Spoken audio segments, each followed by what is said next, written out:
આંતરરાષ્ટ્રીય પક્ષી દિવસ તરીકે ઉજવવામાં આવે છે। વિશ્વમાં પક્ષીઓની 10,000 કરતાં વધારે પ્રજાતિઓ છે, જેમાં કેટલાક પક્ષીઓ નામશેષ થઈ ગયા છે તો કેટલાય લુપ્ત થવાની કગાર પર છે। પ્રકૃતિ પ્રેમીઓ, પર્યાવરણવાદીઓ, પક્ષી નિરીક્ષકો રાષ્ટ્રીય પક્ષી દિવસની ખૂબ જ ઉત્સાહથી ઉજવણી કરે છે।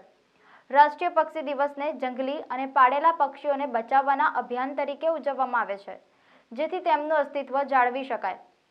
ગુજરાતના બનાસકાંઠા જિલ્લામાં આવેલી ભારત-પાકિસ્તાનની આંતરરાષ્ટ્રીય સરહદ પર શિયાળાની શરૂઆત થતાં જ સાઇબેરિયાથી પક્ષીઓ સ્થળાંતર કરીને આવતા હોય છે।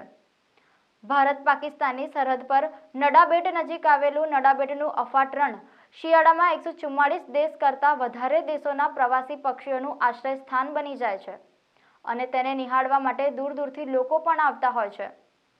આ વિદેશી પક્ષીઓના આકર્ષણને નિહાળવા માટે દૂર-દૂરથી પક્ષી પ્રેમીઓ પણ આવતા હોય છે।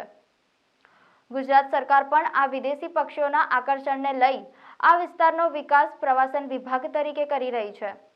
ત્યારે આપણે સૌએ ઘર આંગણાના પક્ષીઓ, લુપ્ત થતા દુર્લભ પ્રજાતિના પક્ષીઓને બચાવવા અને આવનારી પેઢીઓના આ પક્ષીઓ જોવા મળી રહે એવા પ્રયાસો ચોક્કસ કરવા જોઈએ।